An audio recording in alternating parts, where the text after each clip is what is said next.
Okay, Bobby Scott, Congressman from the 3rd Congressional District of Virginia, a member of the Judiciary Committee and Education and Workforce Committee, and at this point I'm the ranking member of the Crime Subcommittee.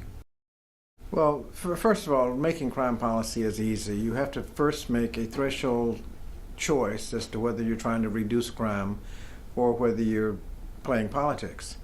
The crime bill did not look to research for its basis, but politics. The 3 strikes and you're out, for example, was found to be the #1 vote-getting slogan of the 1994 election cycle.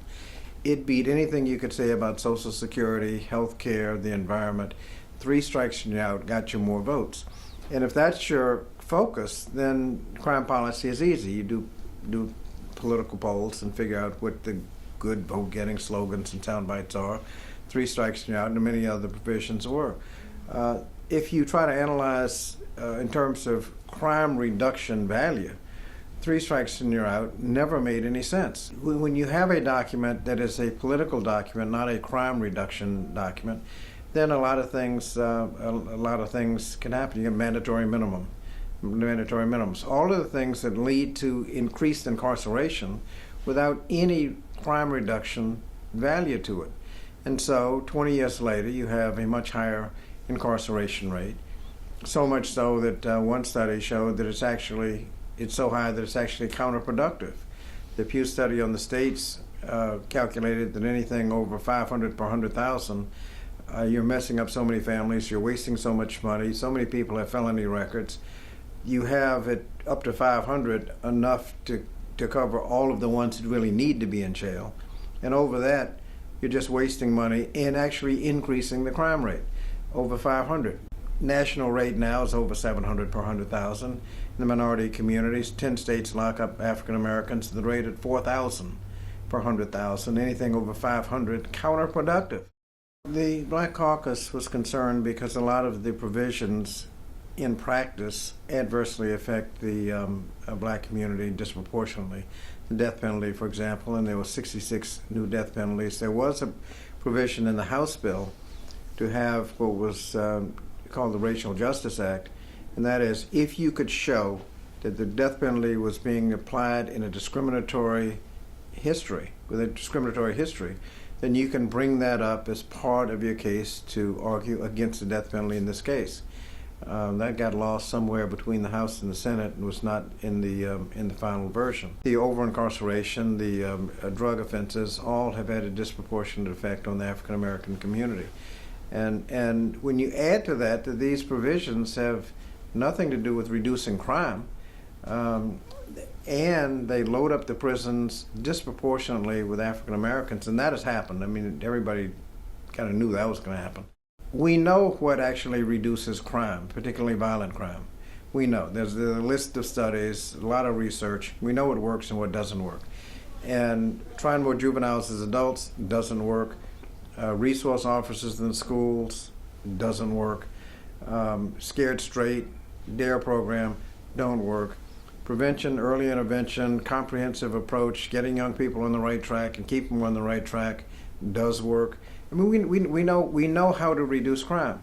And if your goal is to reduce crime, you know how to put a crime bill together.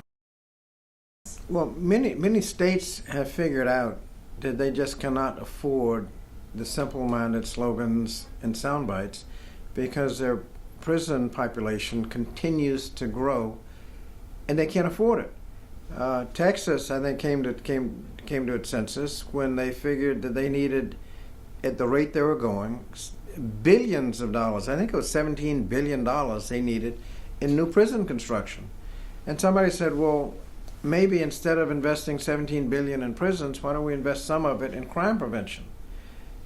And they have stabilized their prison population.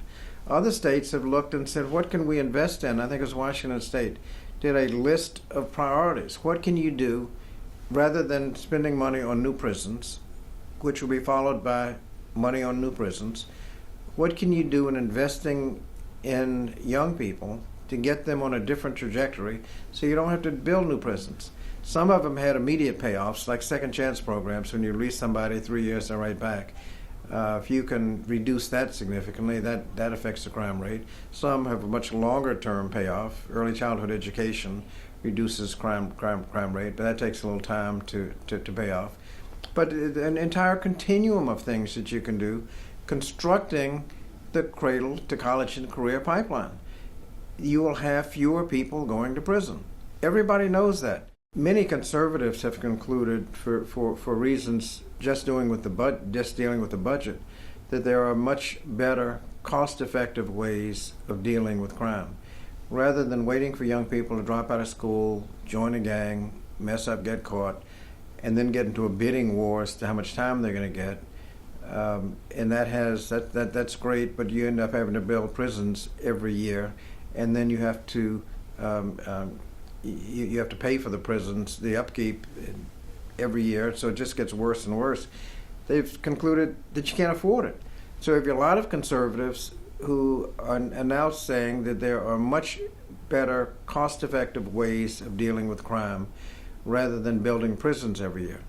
And I think for a different philosophical reason, I think we have a basis for dealing with crime. Well, if your goal is to reduce crime, we can do it in a much more cost-effective way. There's an old adage that no good politician ever votes against a crime bill named after somebody. And that's what you're dealing with politically.